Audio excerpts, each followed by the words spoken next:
It's me, Mario.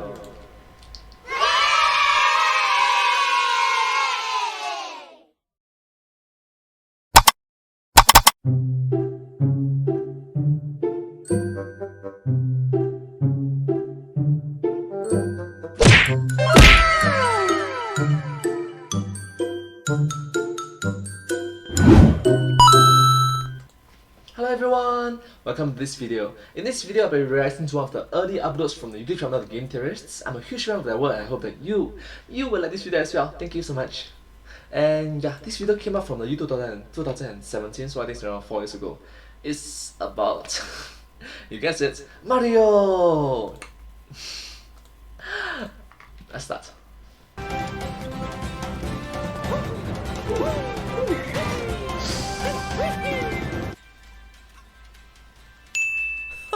I got it! I got it! Eureka! I've got it! Put your jokes away, Internet, because this scene makes absolutely perfect sense. Buckle up, kiddos, because we're gonna solve this one months before Nintendo releases Super Mario Odyssey to the world.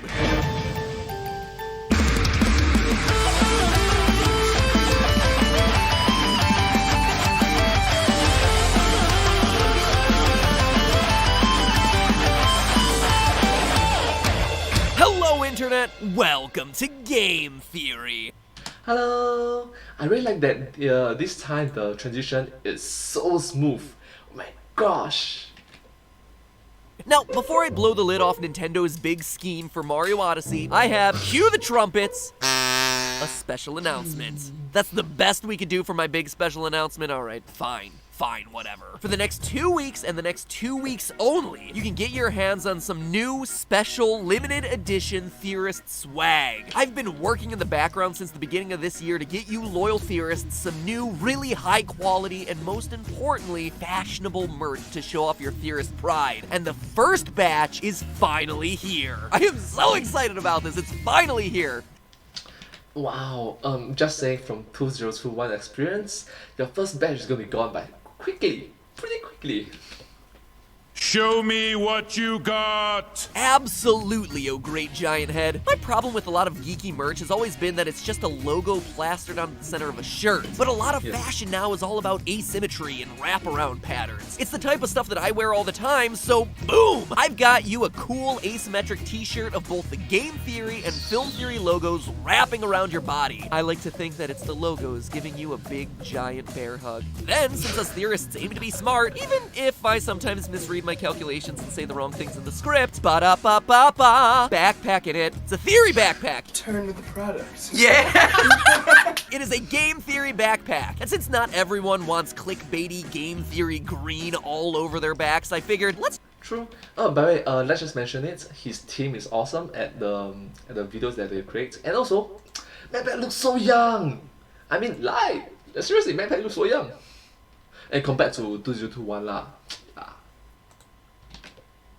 just do a little surprise on the back. It's like the logo is playing peekaboo with you every time you take off the bag. It's a secret that'll just be between us theorists. Keeps the backpack fun, but also classy, so you limit the risk of getting made fun of by Brock or Josh or whatever your school bully's stereotypical name is. And lastly, it's dangerous to go alone, so take this, a fidget spinner. Don't let the internet haters get you down. They are legitimately fun. And because our logo is literally a circle, it's like a match made in heaven. And this ain't no cheapy plastic spinner either, so feel free to do whatever weird tossy nose balancing tricks you want to do on it. Sky's the That's a bit dangerous. Just saying, please be careful. Thank you so much. Just please be careful. limit. Go crazy. You can get these special limited edition items by smashing the link in the description. But you don't have to take my word for it. Take it away, Wolfie. Smash, smash, smash them! Thank you, Wolfie. And it's all being done at a price that's quite honestly a lot cheaper than a lot of other YouTuber merch I've seen. Ooh, shots fired. Oh, well, technically speaking, it's true because this video is from 4 years ago, so 2017. So it's quite old already. So speaking from my experience, his merch is is very interesting to say. And not only that, but I'll be signing a bunch of the items that end up being sent out to you guys who order them, so you actually have a chance to not only get a limited edition item, but also a super special signed one. That said, they're only available, like I said, for the next 2 weeks, so get them now before they're gone. Take Wolfie's advice and smash the link and show off that theorist style. What was that? What was that? What was that about? Because fashion is a science, so be smart and look smart while doing it. It's theory wear. Alright, enough cranking up your sexiness levels to 11, it is time to theorize. Now, you might have caught wind of this, but Mario's height is kind of a big thing around here. And so when Nintendo... Yeah, Mario's height is kind of a big thing because Mario height is not that shit, so just saying. Nintendo revealed the first trailer to Mario Odyssey and showed him Super Assassin brosing his way through Crisis City next to literal 10 feet tall giants. It was a try not to cringe challenge that I failed hardcore. And you guys lit me up on Twitter, so I knew that you felt my pain. And while at first I figured I'd ignore it until it went away or we had just some in-game explanation, that just felt like giving up. And I hate giving up. So before E3 announcements about this game start explaining things away, I wanted to take a crack at this mystery, throw my hat into the ring, literally, since that seems to be a main mechanic of this game, to actually pick apart what's going on in this world. And let me assure you, Nintendo has not lost their minds. There is an actual explanation here, one that has existed for decades without any of us suspecting it. So buckle up your overalls and look out for creepy games of Double Dutch. It is time to legitimize Shigeru Miyamoto's latest fever dream. From the information in the trailer, Super Mario Odyssey, the much-anticipated sequel to Super Mario Iliad, will feature Mario traveling around the world in the most aerodynamically inefficient ship ever. Now, What do you say? Aerodynamically inefficient ship. Huh. the title Odyssey didn't give that away for you, which in and of itself is a reference to the Greek epic poem by the same name all about Odysseus' journey home after the fall of Troy, a story literally about a trip around the world. Well, you can tell based on the globe logo and the mission location shown off in the trailer. I mean, we have a land themed around Dia de los Muertos and Aztec pyramids, Cogwald, a land that appears to be an African rainforest with Mettaton performing sprinkler duty, and then of course, New York City. I'm assuming the New York level is a set of introductory missions rather than a connecting hub world like Peach's Castle, based on the checkpoint flag that we see right there. It's also worth noting that we can tell that these are all discrete levels because the purple currency in each one varies. There are triangles in Mexico land, mechanical nuts in the forest world, fruit in the kitchen kingdom, and purple coins in the city. So, if the game is true to its namesake, this will be a story about Mario traveling to foreign lands in a quest to return home to the Mushroom Kingdom. But if we're not in the Mushroom Kingdom anymore, Toto, then where are we? Well, for the theory today, I'm most interested in the city. And you can immediately see that the name of the New York level is New Donk City.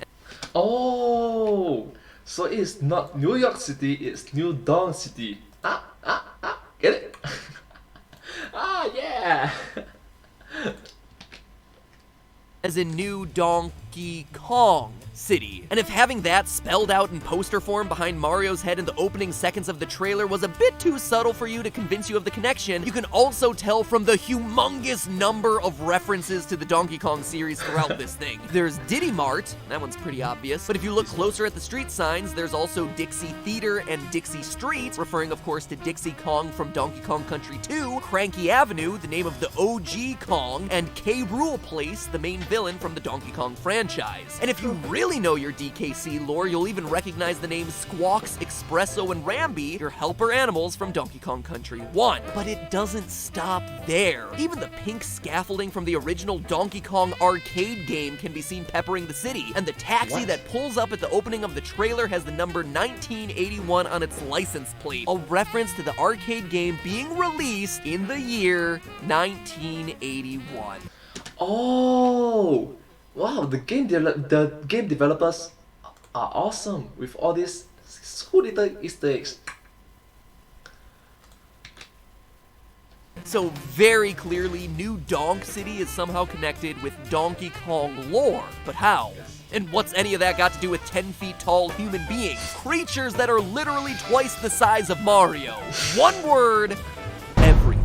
because we've been overlooking a huge fact since the beginning. Gigantism in the Donkey Kong canon has always existed. We just never stopped to notice it before. Flashback to Pauline. When Mario stands next to his ladylove in his very first game, they aren't exactly eye to eye. It's more like eye to waistline. And while we all assume that this was a creative decision due to technological limitations of the time, or that Mario was without his mushroom, it's actually a size difference that Nintendo has continued to keep canon to this day without us realizing it. Just take one look at the Mario vs. Donkey Kong franchise, where Pauline makes a reappearance and she's still towering over her mustachioed manicotti. But that's actually a small example. Fast forward to the first Donkey Kong Country game for the Super Nintendo, an incredible, groundbreaking game that paved the way for Rare to dominate platformers for the next 2 console generations. And visually, it is stunning. The use of 3D sprites was something unheard of at that time. But for as visually beautiful as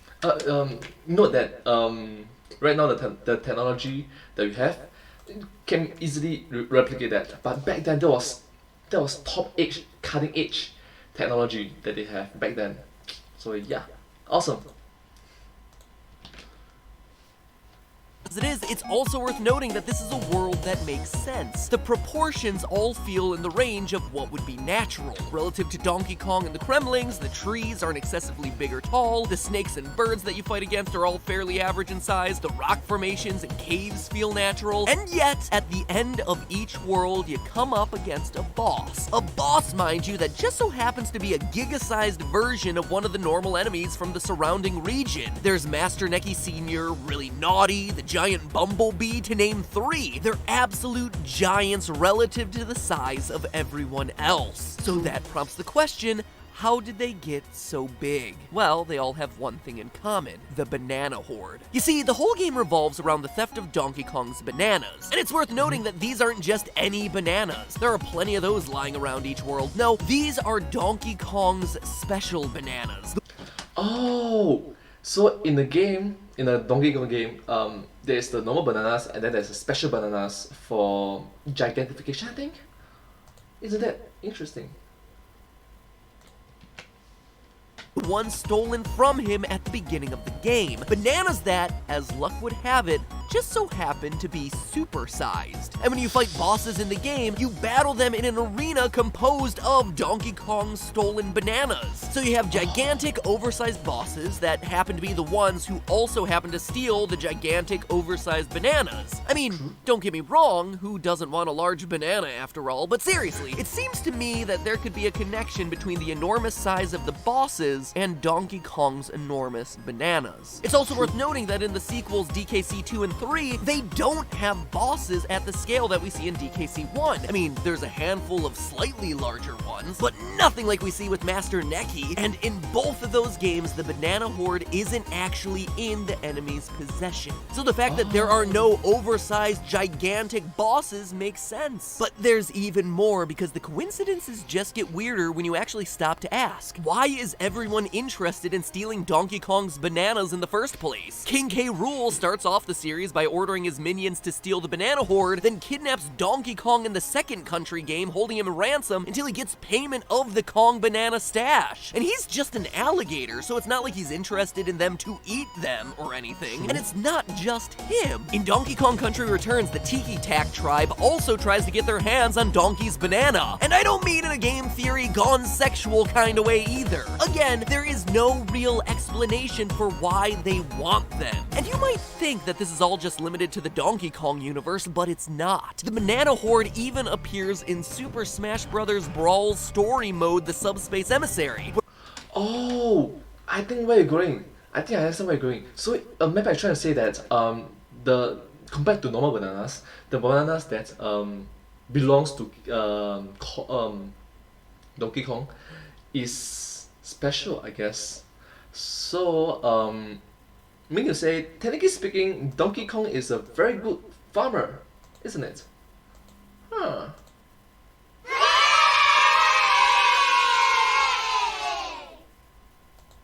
Interesting. Where Bowser! Bowser, of all people, sends out a Hammer Bro and a Goomba to steal DK's bananas. Bowser, the Turtle Sorcerer King, a literal king, a guy who claimed galaxies for himself. What's he want with a bunch of fruits? So clearly there's more to this fruit than meets the eye. And in fact, we do know that these bananas possess magical properties. As seen in Donkey Kong Country Returns factory level, a tiki can come to life when a mashed up banana is incorporated into its body. This is further demonstrated with the final battle against Tiki Tong, where he turns the bananas into banana juice and uses it to transform his hands, making him stronger for the battle against the Kongs. So it is definitely possible that these bananas possess all sorts of properties, even to the extent of being the DKC universe's equivalent of Mario's super mushrooms, making things grow to enormous sizes. In fact, there's even a scientific basis to all of this. Theoretically, if you look at how the biology works, it is possible for bananas to supercharge the height of humans. Ooh, now we are touching on some interesting territories, like why we can grow taller, why we doesn't grow taller as a human species kinds. That's interesting. So just saying, if you want to grow taller, let's watch a video together. I mean, I'm taller in Singapore reference. Right now in 2021, I'm 187.5. If I wear shoe, I'll be 190 lah. So. You see, bananas have a lot of nutrients in them. They have a lot of the stuff we need, but they also have stuff that we just don't need that much of. Some of the stuff in bananas, like vitamins and fiber, great, keep me regular, keep the bowels happy and healthy. But there are some other things in bananas that we only need a little bit of. Take our buddy tyrosine, an essential amino acid, but one that your body usually makes enough of on its own. Tyrosine. Okay. It's only a little molecule, but it packs a huge punch because it controls massive processes that take place in your brain's hormonal regulatory center, the pituitary gland. Pituitary gland. Oh, that's a lot of big words. I honestly don't know what they mean. Let's continue. This one tiny part of your brain controls everything about you, from whether you feel depressed to how big you grow. People take tyrosine supplements for a lot of different reasons, but the one I'm gonna focus on today is bodybuilding, because tyrosine can adjust your body's production of growth hormone. Bodybuilders want to be massive and get their swole on, bro, and they believe that tyrosine is the gateway to becoming bigger, buffer, and becoming the ultimate gorilla juice head, which, in the context of Donkey Kong, is very ironic. But yeah, it's very ironic. And also, you must understand that genes play a huge part in that bodybuilding field. So yeah. So each of them. As you can imagine, you can have too much of a good thing. Too much human growth hormone relative to the other stuff in your body can lead to your pituitary gland getting way out of whack, producing too much growth that leads to disorders like acromegaly. Acromegaly. Ah, that's a new word. Acromegaly. Huh. Interesting. Which is what Andre the Giant, famous wrestler and classic actor from The Princess Bride, had, and why he was so much bigger and taller than everyone around him. All this is possible when you supercharge your pituitary with too much tyrosine, or, in our case, have a population that's eating supercharged tyrosine-infused bananas. That's right, the thing that's giving the Donkey Kong bosses their enormous stature is also making the citizens of New Donk City super massive next to little old banana-less Mario. Womp womp womp womp, Mario's got a tiny banana. So, oh, snap. Wow, that joke is ouch. Mario have a small banana? Ouch. what about the humans in New Donk? Why would the bananas affect them of all people? Well, in the literal opening second of the trailer, we're able to make out 3 additional signs peppering the streets of New Donk. References to 3 restaurants feeding the population of the city: Candy's Cafe, Tiny's Piroshki, and Banana Bagel. More references, as Candy is Donkey Kong's girlfriend in the Country series, and Tiny is from DK64. And for those who are wondering, a piroshki is a Russian mini pie that's either fried or baked and can be filled with with different sweet, savory, or sour fixins. Regardless, we have 2 restaurants that are themed around the Kong family, maybe even run by the Kong family, as well as one that outright says that it serves banana bagels. To me, it's definitely possible, if not probable, that these places are serving up dishes using the secret ingredient. And no, I don't mean love. I mean Donkey Kong's special bananas with the power to make things grow to enormous sizes. Hence, why the Donkey Kong Country universe humans are so much bigger than the Mushroom Kingdom residents like Mario. It's all part of a balanced diet. But hey, that's just some merch that you can buy for a limited time. 2 weeks only. Click the link in the description below. Oh yeah, and by the way, this was a theory. A game theory. Can't wait to see you guys wearing your theorist swag. We'll see how this theory holds up post E3. Fingers crossed. Check out the backpacks, they are amazing. Yeah!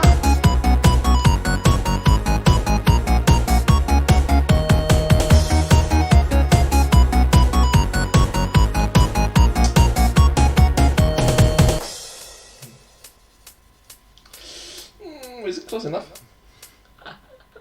Anyways, I hope that you like this video. This video came out from YouTube channel The Game Theorists. Yeah, their videos are amazing, and I do hope that you show support and appreciation for their work as well. The Game Theorists, do remember that. If you do like my videos, please consider to like, share, and subscribe to my channel. And comment down below. Yeah, just like, share, and subscribe. And comment down below. Maybe follow my channel. Thank you so much. And I'll see you next time. But hey, that's just a theory. A game theory. Thanks for watching.